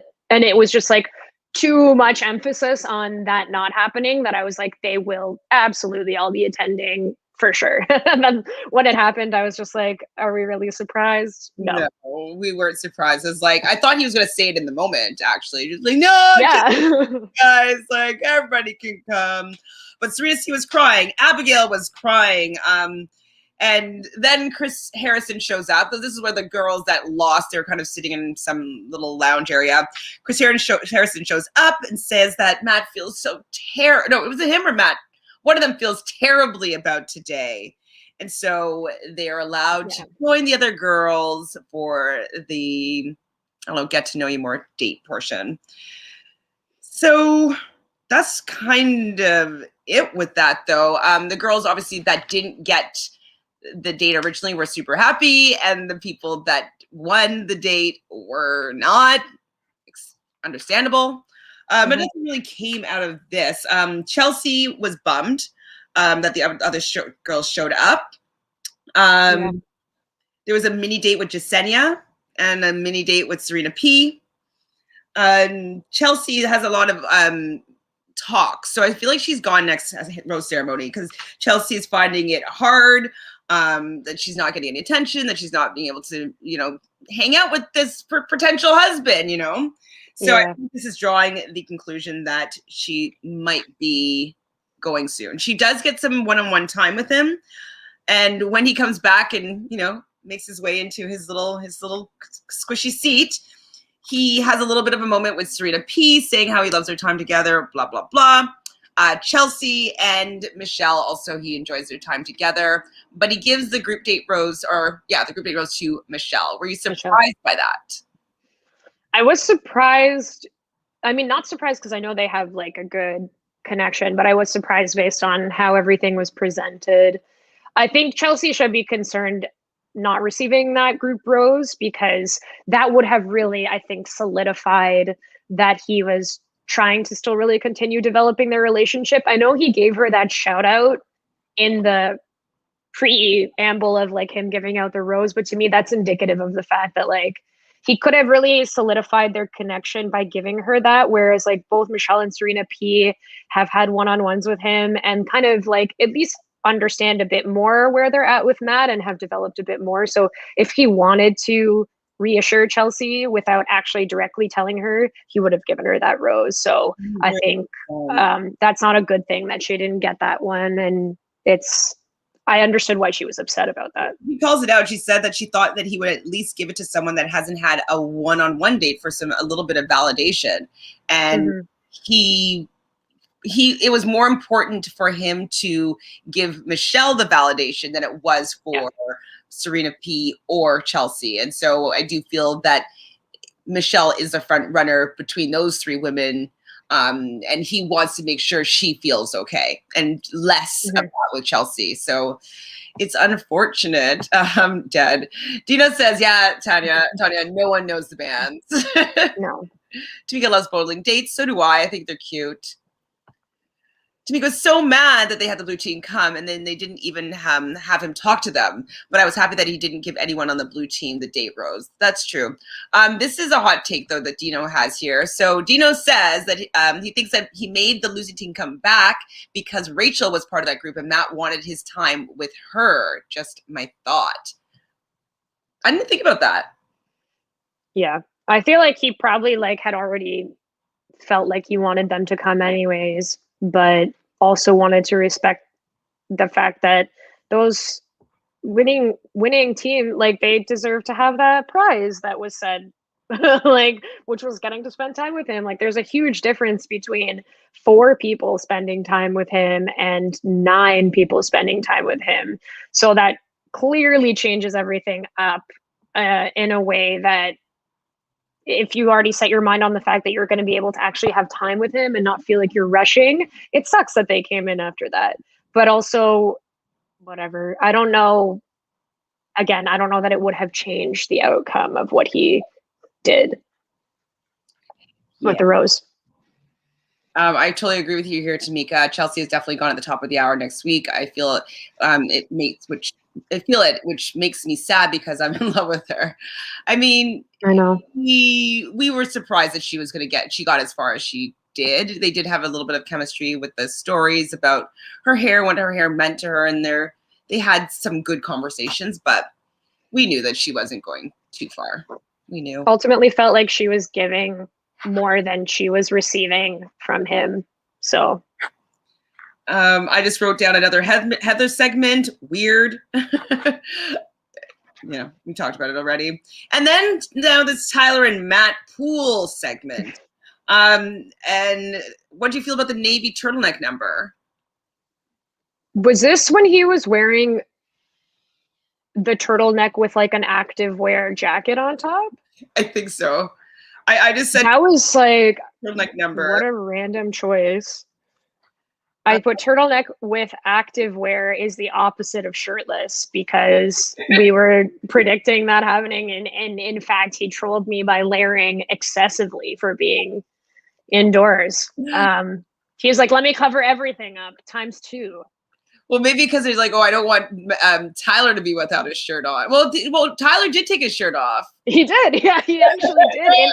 And I didn't see that coming because I thought it was just going to be pool. But when it actually ended up being a massage, I was pleasantly surprised that ended up happening. I really thought we were not going to get that action in this episode. So there you go. We called it. We did feel as though at least Tyler C was going to have his shirt off at some point this episode. Hilarious. So Katie, we didn't say it, but Katie ends up being the person out of the group date and didn't have the first one-on-one, which was Piper. So she is going to be having this second one-on-one date with Matt. Now, okay, the first thing that she does is she runs and jumps and wraps her legs around Matt. Now, I don't feel like they're at this stage in their relationship, but do you think that this is her audition for The Bachelorette? Okay, so she not only leaps into his arms once, but twice, because she does it again for the second portion of the date.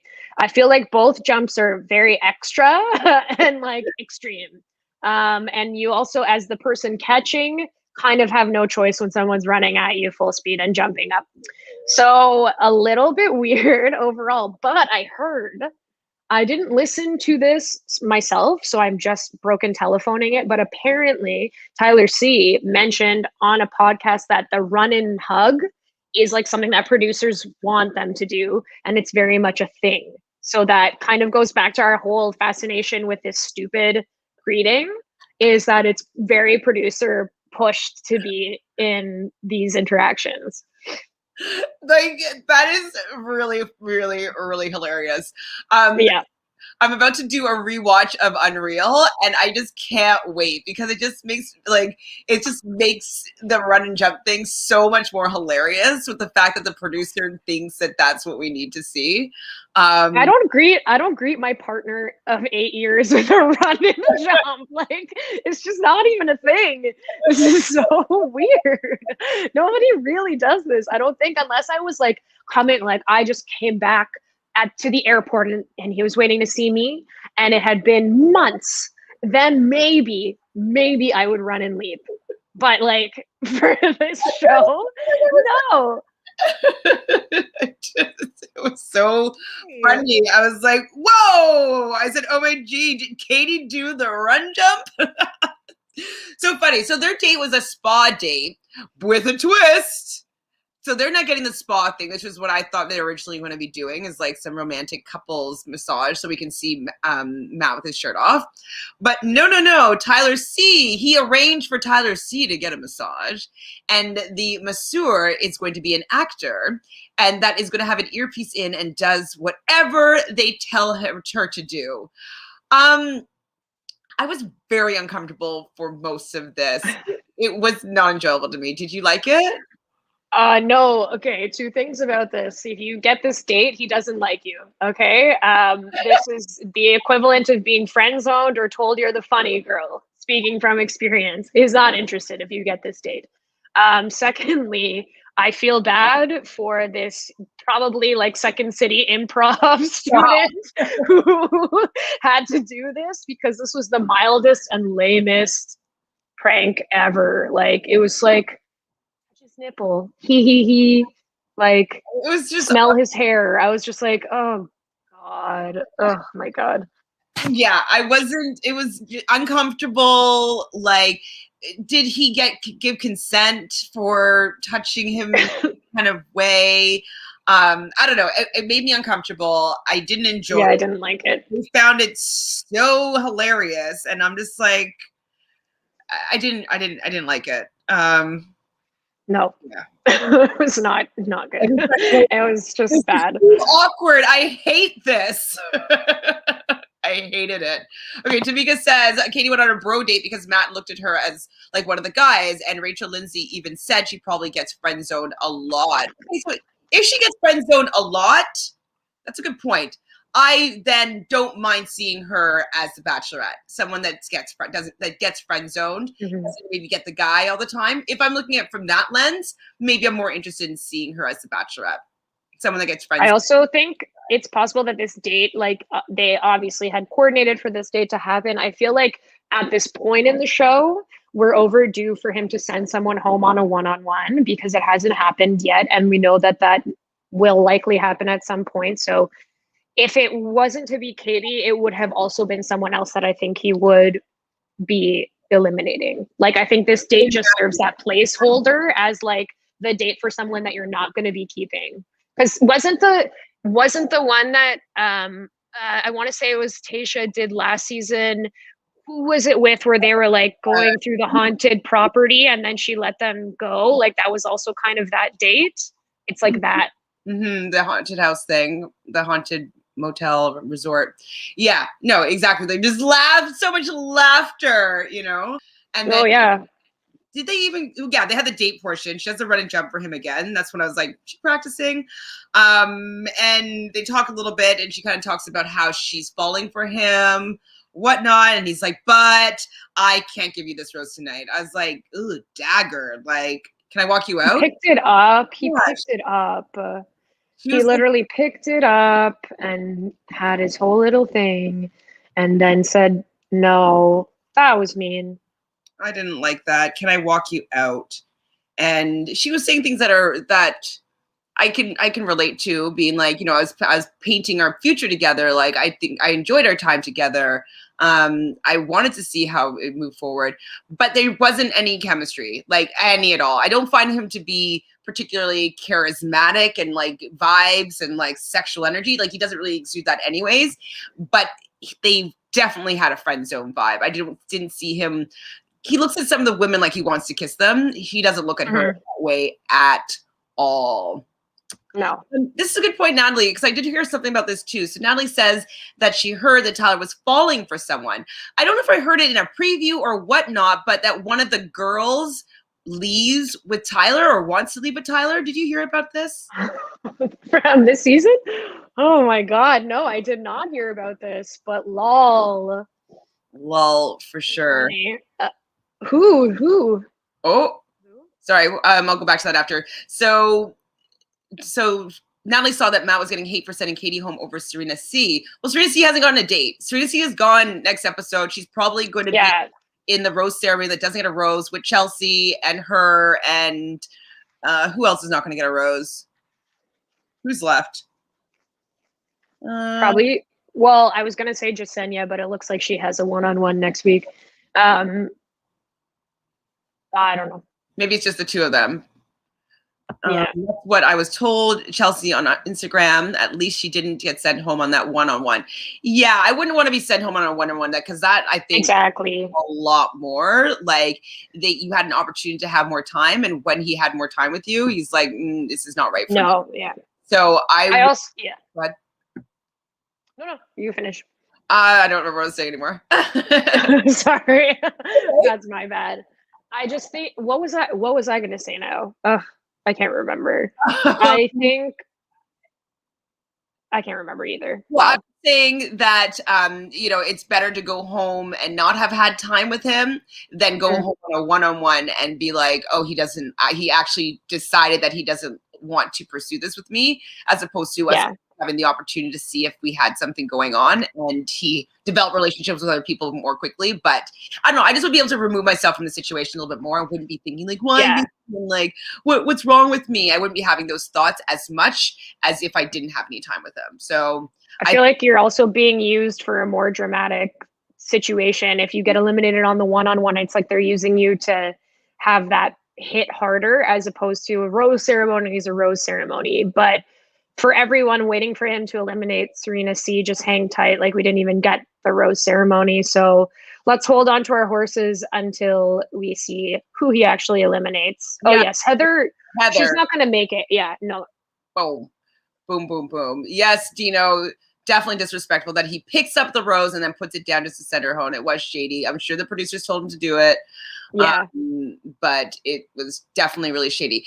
So, hi, Natalie. So I haven't read this yet. I did hear something about it. So Natalie's saying, asking if we read what Caitlin said about Chelsea's hair. Somebody brought it up before, but I forgot to go deeper and see what was said. Do you have more information there? I didn't read what she said about it. I know we talked last week about her apology, and I had seen like a couple of threads on Reddit going into it, but I didn't read like what was actually said by Caitlin, but I should go in and see what that was. I'm disappointed to hear that she even said anything of that nature, but I don't know her direct words. I should look it up, to be honest. Katie goes home, and then we see the cut of the, I don't know, butler with the mask on take away Katie's empty suitcase, and the women there were pretending to be shocked and covering their mouth, but it seemed to me that they were kind of laughing, and I didn't. Yeah. That because she's going to go back and watch that and be like, oh my God, they were laughing at me being kicked off the show that way. So I didn't think that that was a positive look, even though it was a natural reaction to maybe have. It didn't look good on the women, especially since Katie has been the one that's been standing up for the women, for them to be kind of like, she got sent home on a one-on-one. Like, I don't know. I didn't like it. Do you clock that moment too? Sorry, I was I was like trying to look up what Caitlin said in the apology / what she said to Chelsea. Okay, That I was getting some. I'm like going through an article trying to find it. So I will see if I can find her direct quote. But I didn't realize that in the initial situation where Caitlin talked about her own like hair stuff, she was also promoting a vitamin. I'm just like, girl, what on earth? I need to like actually sit with that information and like read it properly so that I can come at you with a take that I feel is appropriate. But Caitlin, I think like I used to really like her because I felt like when she was Bachelorette, it really spoke to something that's like a bigger problem of how we view women that have like sexual agency and how they choose to engage sexually, and like that people place judgment on that when it's completely fair and natural that you would want to sleep with someone that you would potentially be getting engaged to, and ideally like several people in the context of what this is. So I really liked her. I liked her as a lead. Over the years, though, I've kind of been on and off with following her because I feel like she often has something that she says that is a more controversial or bad take, quite frankly. And then it's followed with an apology, and it just seems to be the same cycle. So I would like to see like more continued growth in that direction before I would consider even like following her again. But I've been like constantly kind of disappointed by her, and then like we'll maybe like try and like come back around and see what she's doing, and it seems to be more of the same all the time. So I have a difficult time with Caitlin. Like she doesn't always get it right, and that's okay, but it's just like I don't know, it seems to be just how she is, you know. Yeah, I think that I agree with you that I liked Caitlyn more before, but now she's become like a brand and like standing for certain things and being asked her opinion about certain things. And I don't know if I agree with all the things that she says right now. So, and I didn't enjoy her that much on Dancing with the Stars, which I was like, oh, I'm surprised that I didn't like you more here. Mm-hmm. So I don't know. I think that maybe her shimmer for me has faltered, or maybe she believes her own hype or whatnot. I'm a little bit over her, but I like her more than a lot of the other bachelorettes, but I don't know if she should be offering any opinions on a Black woman's hair choice. I think that that's someone you could stay away from. In her defense-ish, she grew up in British Columbia, and there's not a lot of diversity in schools there. So I can understand that her not even really understanding language to use and how it could be considered rude, hurtful, whatever. I don't know what it says exactly. So, but I can see her being ignorant, but she's also a guy that she should get a little bit more information. Just like a quick Google search, how quick, I don't know. You can do the research. And it's just like centering something that's like not about her hair insecurities and making it about herself in a way that it's not, whether it's well-intentioned or not, or coming from a place of being like, well, it's because I can empathize. It's like, well, you can, and it's not this, you can't, and it's not the same situation. Mm-hmm. And like learn from it. Hopefully she's apologized. Okay. Again, actions over time seem to be kind of repeated. So we'll see. Like sometimes people don't know what they don't know, but I think you do have the opportunity to kind of course correct when you do know. And Personally, I haven't seen enough of that from her. But she seems also very vulnerable and insecure. So I think she's on a greater journey that is playing out publicly for everyone to see. Fair.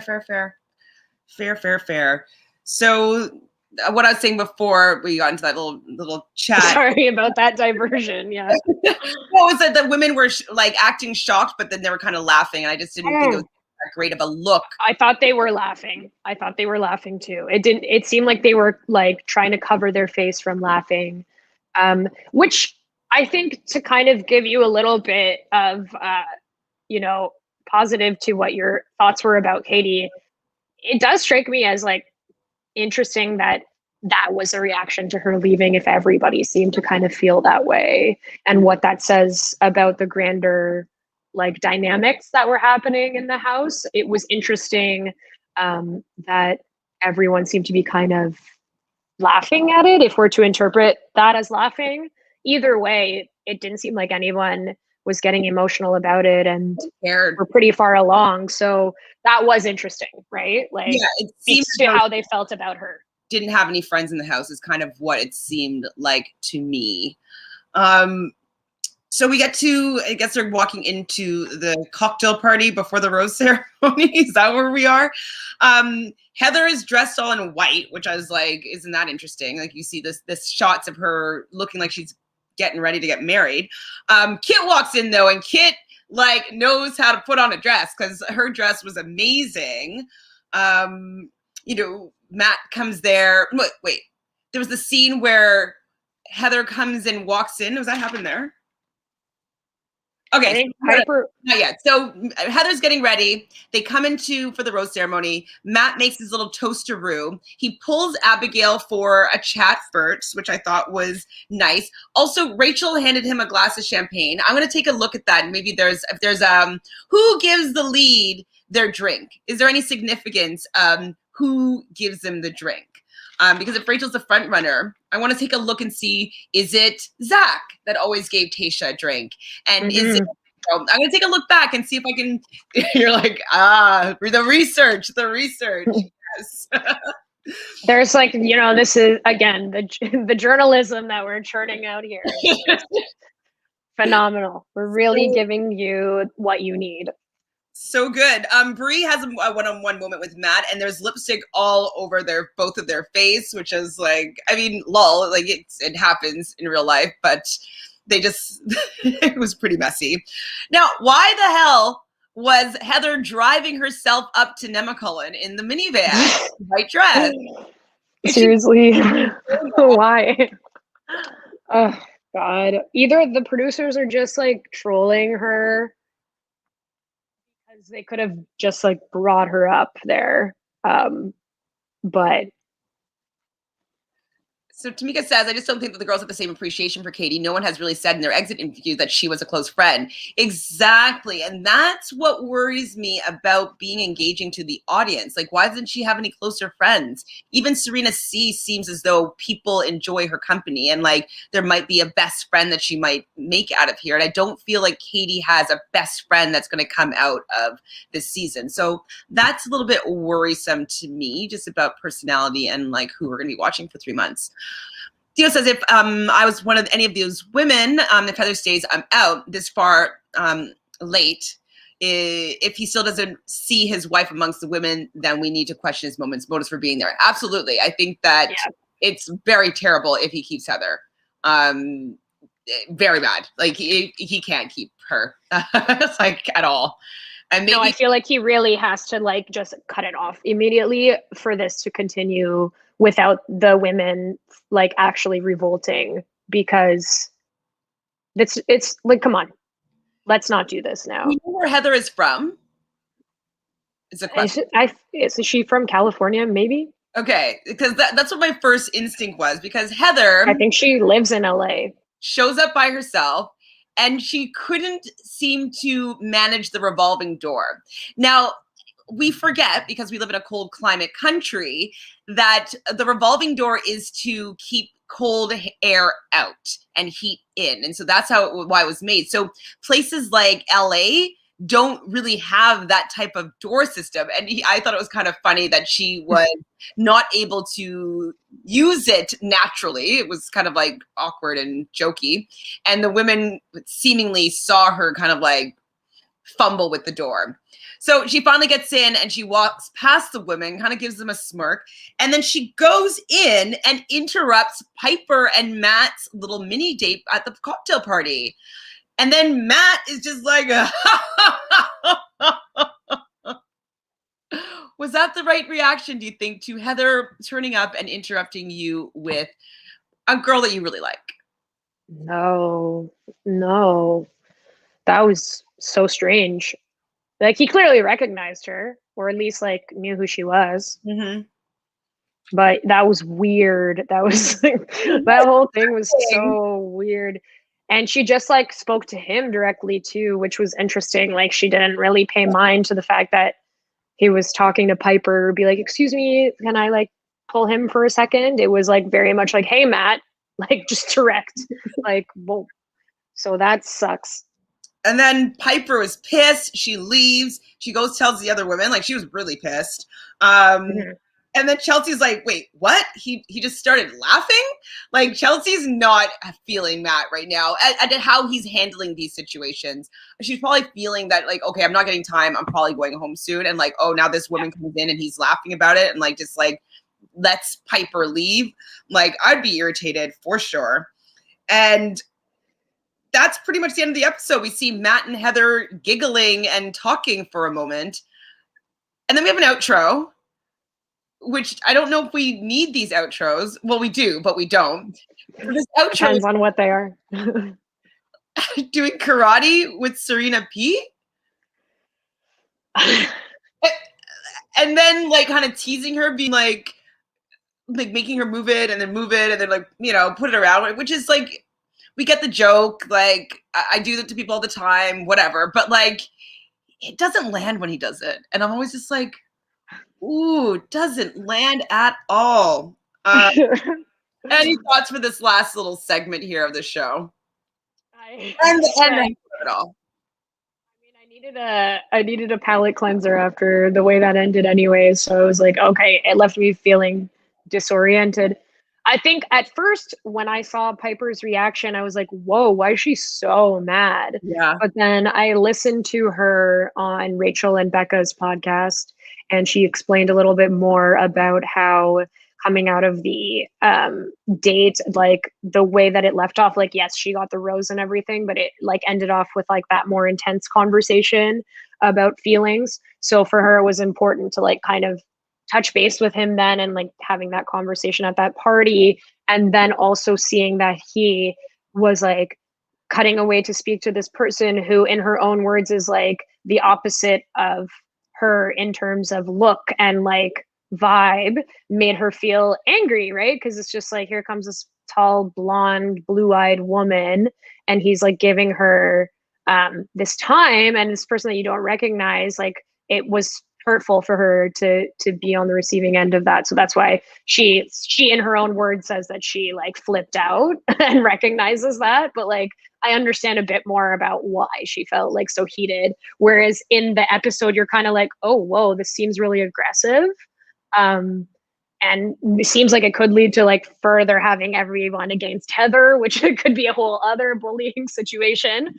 But at the same time, if you're Heather, like, what did you expect? Absolutely. Did you think that these girls were going to be happy to see you? Like, they could be nicer. This is the same thing that happened with the last 5 girls. So again, I'm sounding kind of hypocritical here, but like, she had to have had some awareness to understand that they weren't going to want to be her friend. Like, course not. And okay, do you think that the producers tipped the women off? Because when she came in, nobody seemed to know who she was. But when, by the time Piper came back, they're like, oh, she's from Colton. Was it Colton season? Yeah, Colton season. I was wondering if like maybe one girl who's like a mega fan probably was like, I know her, she's from Colton season, she's Hannah's friend. And like maybe it circulated that way. I could see that happening. For sure, at least one of these girls like knows who she is, I think. So Natalie wants to know who we least want to see as a Bachelor and Bachelorette. Least? I definitely don't want to see from Tasha's season, Blake from Canada. I don't want to see him as the Bachelor, or Jason. And Bachelorettes. I mean, definitely. Like, do you mean people who could actually possibly be it? Or like who I definitely don't want? Because the people that I don't want would not be considered. Like, obviously, Queen Victoria is not going to be the Bachelorette. Oh my but God. I would not want to see her. I would not want to see MJ.